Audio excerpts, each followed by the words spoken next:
In this lesson, we will look at the polarity of bonds and the polarity of a molecule, and then we will move on to look at intermolecular forces that form part of the chemistry syllabus. So firstly, when we look at polarity, we know that a zero difference between the electronegativity of two atoms will form a non-polar or pure covalent bond. So if there is zero difference between your electronegativity of two atoms that are bonding covalently, you will form a non-polar, or another way to say that is a pure covalent bond. If you have a non-zero difference, so your electronegativity of your two atoms is different, and you have a difference between them, then you will form a polar covalent bond. So if we look at H2, which is simply H bonded with H, hydrogen bonded with hydrogen. If you look on your periodic table, hydrogen and hydrogen, obviously they are the same atom, they will have the same electronegativity number. Therefore, we will form a non-polar covalent bond. There is a zero difference between your two atoms, and therefore we form a non-polar or a pure covalent bond. When we look at HCl, if we look on our periodic table, our hydrogen and our chlorine have two different electronegativity numbers. Therefore, there is a non-zero difference between the two electronegativities, and therefore we form a polar covalent bond because our difference is non-zero. We know that chlorine is more electronegative, and we see that from our periodic table. And as we will learn later on, this simply means that it has a greater tendency to attract the bonding pair of electrons. So when you name a bond, as we have named them over here, we must always name our bond as polar or non-polar covalent. It is not sufficient to simply name a bond as covalent. You must name it as polar or non-polar. Polarity decreases down a group as ionization energy decreases, and therefore our electronegativity decreases. This is explained in the way that our electrons are further from our nucleus, and therefore our polarity has decreased and our ionization energy decreases. And as we see by our periodic table, therefore our electronegativity decreases because our electrons are further from the nucleus. When we look at polarity structure, there are four structures that we need to know, and we need to know how to label them and how to identify them. Firstly, we have a linear structure, which is simply atoms that are bonded in a linear form, and we form bond angles of 180 degrees. Then we look at a trigonal planar polarity structure. We have an atom that is bonded to three different atoms, and we form bond angles of 120 degrees. And this would be your 3D representation of your trigonal planar polarity structure. Then we look at tetrahedral, which is an atom bonded to four different atoms. This would be your 3D structure over here, and we form a bond angle of 109 degrees between our atoms. Then we look at trigonal planar, which we have an atom with a lone pair of electrons at the top bonded to three other atoms. Our 3D diagram would look something like this, and we have a bond angle of 107 degrees between our atoms. Now your trigonal pyramidal structure is very easy to identify because you have a lone pair of electrons on your main atom. Then we have angular bent, which is the structure that we see with H2O, water. We have an atom which has two lone pairs of electrons, and it's bonded to two other atoms, and this would be your 3D diagram over here, and our bond angles form 105 degrees. Now this is probably the easiest to identify when you're given an example and asked to identify what the polarity structure is, because you simply need to look out for your two pairs of lone electrons, and you know that this is an angular bent polarity structure. Now for these, you need to know the name of each structure, your bond angle, and how you would draw them if you are asked to. So when we look at angular bent, we'll just explain the angular bent polarity structure in a bit more detail, and this explanation will also be used for the trigonal pyramidal polarity structure. So if we look at water, we have oxygen and we have our H atoms over here. Our H has a more positive electronegative number and our oxygen has a larger electronegativity number, and therefore our oxygen attracts our bonding pair of electrons with more strength than our hydrogen atoms. Therefore, we say that the hydrogen part of this molecule is partially positive, indicated by this sign, and this hydrogen is also partially positive. Therefore, the bottom half of this molecule is partially positive and our oxygen is partially negative. However, our lone pair of electrons, we refer to them as the electron cloud. The lone electron pairs repel your negative charge, so they repel it down, more effectively than your bonding pairs. The lone electron pairs repel the bonding pair downward, giving rise to your shape. So your angular shape, which we see over here, your lone pair of electrons on the top over here cause a downward force as they repel the bonding pair of electrons, and therefore we have our angular bent shape. Now this, you may be asked to explain this and how the lone pair of electrons affect your angular bend shape, and you'll simply indicate that your lone electron pairs repel your bonding pairs more effectively and therefore give rise to your angular bend shape. Then we look at molecule polarity. So now we look at a full molecule and its polarity, not just the bond within the molecule. So a polar molecule possesses a dipole moment. If we look at CH4, we have a symmetrical molecule. Our hydrogens will, our bonding pairs will be attracted to the carbon in the middle in the same way between each hydrogen, and therefore we will form a symmetrical molecule. In the same way between CO2, we will form a symmetrical molecule because our bonding pair of electrons will be attracted to the oxygen in the same way with both oxygens, forming a linear polarity structure. Now, these molecules possess no dipole moment. As we've said, there's an equal pull in all directions, and therefore they are symmetrical, and therefore there's no dipole moment. We say that the charge distribution is permanently even and the dipoles cancel out. As we see, our down dipole cancels with our up, our left cancels with our right, and here our left cancels with our right. When we look at a polar molecule, we have something like this, where we have our CH3Cl. So our left pull of our carbon on our H will cancel with our right pull. However, when we look at our up pull to the carbon from the hydrogen atom, our chlorine is now more electronegative than our carbon and therefore is pulling the bonded pair upwards, and we have a dipole moment. Our entire molecule will be partially negative at the top because our chlorine has a high electronegativity and therefore pulls the bonding pair from the carbon, and our bottom will be partially positive. Therefore, we have a dipole moment. This would be a non-symmetrical molecule and therefore it would be polar.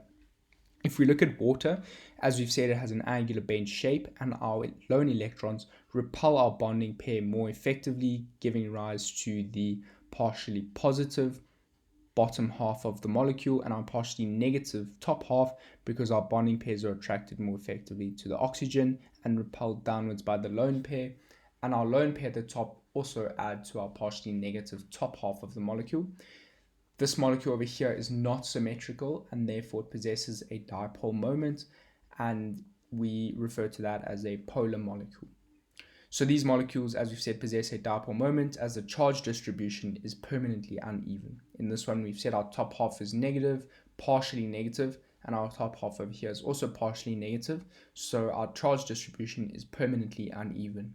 One end of the molecule has a permanent slightly negative charge, as we've said, and the other has a permanent slightly positive charge, as we've shown over here. So when we look at the polarity of a molecule, we look at two factors affecting that polarity. Firstly, the electronegativity across your bond. So you can calculate each electronegativity and work out where the bonding pair of electrons will move. So here it will move towards carbon. Those two cancel out because they have the same electronegativity. However, over here, your bonding pair will move to your carbon, and over here they'll move to chlorine. Therefore, we can see that there is a resultant upward dipole moment. And the same can be said for this molecule over here. And secondly, we look at the shape of the molecule. We know that this is not symmetrical, therefore it possesses a dipole moment. And over here, this is not symmetrical either, and therefore possesses a dipole moment. Therefore, they are both polar molecules. Then we look at intermolecular forces. Now, this is quite a big section in grade 11, and in grade 12 it will be used in your organic chemistry section. So it's very important to know your basics, your theory, and how to explain each bond or each intermolecular force. So intermolecular forces are much weaker than intramolecular bonds. So remember, your intramolecular bonds are your metallic, your covalent, and your ionic bonds, and your intermolecular forces are your van der Waals forces. Your intermolecular forces are significant in determining the phase of your molecules, and your intermolecular forces are collectively known as van der Waals forces. So we have 4 types of intermolecular forces. We have your dipole-dipole, which are between polar covalent molecules. We have your ion-dipole, which are between ionic compounds and covalent polar molecules. And you have your London forces, which are between non-polar molecules as well as polar molecules. They're present in all molecules. We must remember that. So even your molecules which possess dipole-dipole IMFs, which are intermolecular forces, they will also possess London forces. And lastly, your hydrogen bond, which is a intermolecular force between small, highly electronegative atoms and hydrogen. So let's have a look at dipole-dipole forces. So our molecules with permanent dipoles have oppositely charged ends, as we've said. So as we see over here, we have SH2, which is partially positive at the bottom and partially negative at the top. Oppositely charged ends attract, so your partially positive will attract of this molecule will attract the partially negative of this molecule, and therefore we form a dipole-dipole interaction or force between our 2 polar molecules, as we see over here, indicated by the broken line. We have a dipole-dipole force between this molecule over here and this molecule over here. In the same way over here, we have HCl, which is partially negative on your Cl side and partially positive on your H side, and therefore we have a dipole-dipole force or interaction between the 2 molecules indicated by the broken line. We must remember that between these molecules we have dipole-dipole forces, as we've said, indicated by these lines over here, and we have London forces. We must not forget that although we possess dipole-dipole, we also possess London forces in polar molecules. As we can see over here, we have a carbon atom with 3 Cl atoms and an H atom, and we know that we have a dipole moment. It's partially negative at the top because Cl has a higher electronegativity and therefore attracts the bonding pair of electrons, and partially positive at the bottom. If we indicate that in a partially positive side and a partially negative side, so partially positive being our H side and partially negative being our chlorine side, we can see that we will form dipole-dipole interactions between the oppositely charged sides of the molecules. And remember that in addition to this, we will also have London forces between our molecules. Then we look at ion dipole forces. So these are forces between ions and surrounding water molecules. So if we have an ionic substance such as this, where we have positive and negative ions, and we have water, the negative side of a water molecule will attach to the positive ion in the ionic substance. As you can see over here, numerous negative sides of water molecules attached to one positive ion in a ionic substance, and this force between the negative side and the positive, which could also form between the positive side and a negative ion, are known as ion dipole forces. Now, in attaching, as we see over here, now we've indicated using a positive side of the water atom attached to a negative ion in an ionic substance. We see that all of these interactions, known as ion dipole forces, as we've seen over here, enough energy is released from the bond formation. We know that when we form a bond, we release energy, and enough energy is therefore released to overcome your strong electrostatic forces in your ionic substance, and through this process you pull away your ion out of your ionic substance. So as we can see over here, your water has now pulled away your positive ion from your ionic substance because enough ion dipole forces have been made between your negative side of your water molecule and your positive ion in your in your ionic substance, and enough ion dipole forces have therefore formed, which have released enough energy to break the electrostatic force between the ions in the ionic substance, and therefore it pulls away the positive ion and dissolves it into water. Then we look at London forces. So London forces occur as a result of fluctuating dipoles. At any point, some of the molecules will be polar, and these molecules attract each other. So if we have two atoms and we have electrons in the middle, where they sit at some point directly in the middle, there is no dipole. However, as those electrons move around each atom, there will be a point where they are either skewed to the right or skewed to the left of an atom, and as they move around the atoms, there will be a very short temporary dipole. So things that affect your London forces, so if you have a greater number of electrons in a molecule, the greater the number and magnitude of fluctuating dipoles.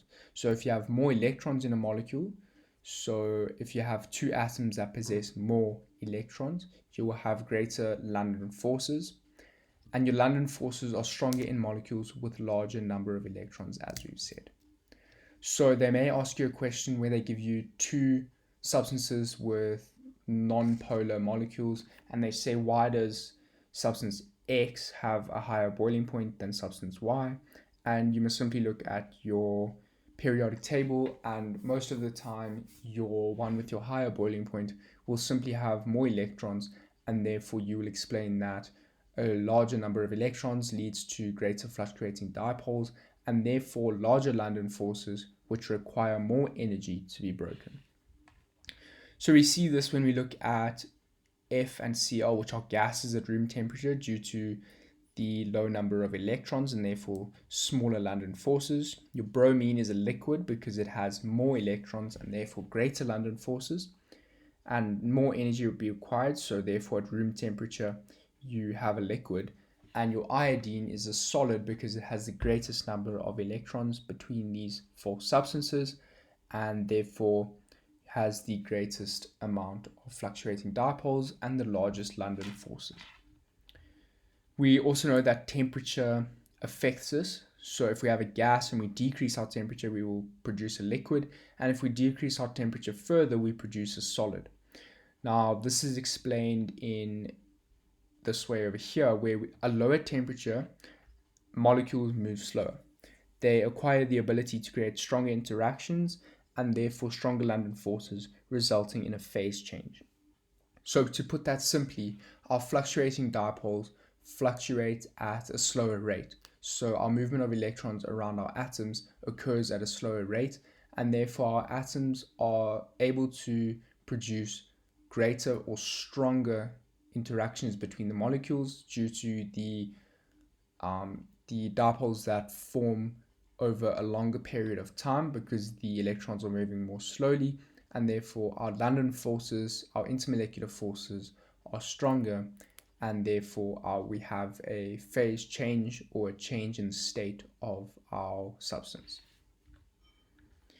Then we look at hydrogen bonds. So when you have a hydrogen bond, it's a special case of a dipole-dipole bond or a dipole-dipole intermolecular force. Our hydrogen is bonded to a small, highly electronegative atom such as fluorine, oxygen, and nitrogen. So hydrogen is stronger than normal dipole-dipole bonding for molecules with the same number of electrons. So if we look at water and water, we have hydrogen bonding. We have hydrogen atom bonding to a oxygen atom, and therefore this would form a hydrogen bond, which is extremely strong, which is why water has such a high boiling point. If we look at NH3, we have hydrogen bonding between our N atom and our hydrogen atom. This is a hydrogen bond, and therefore when we compare this to molecules with the same number of electrons, NH3 will have a much higher boiling point. Lastly, we look at steps when we're answering questions to do with intermolecular forces. we look at, so firstly we need to identify a type of intermolecular force between our molecules. So we will go through our 4 types of intermolecular forces and identify which one is occurring in our molecules. Then we will compare the strength of our intermolecular forces. If you're given 2 substances, you will simply go through each one on its own and directly compare them. You will conclude the amount of energy needed to overcome each of those intermolecular forces. And lastly, you will state which one will have a higher or lower boiling point, which is directly linked to the amount of energy that is needed to overcome the intermolecular forces. Lastly, we take a look at solutions and solubility. So there's a rule or an unspoken rule where we say if they have non-similar energies or non-similar energy required to overcome intermolecular forces, then your substance will not be soluble. If we look at water and we look at iodine, we have a hydrogen bond between our water molecules and we have a London force between our iodine and our water. So our London force between iodine and water releases very low amounts of energy simply because it's only a London force, and we know that London forces are not strong interactions, and therefore there's not enough energy to break the bond between water, which is a hydrogen bond and requires very high amounts of energy to be broken. In this way, the iodine will not be dissolved because the bonds between water are not broken, and the water is therefore not available to dissolve the iodine. However, if we look at 2 molecules which have similar energies, we look at H2O and we look at chloroform. So between H2O and chloroform, our positive side and our negative side will interact to form dipole-dipole intermolecular forces, which release enough energy to break the hydrogen bond between water. So we know dipole-dipole forces or intermolecular forces are stronger forces than London forces and therefore release more energy when they form.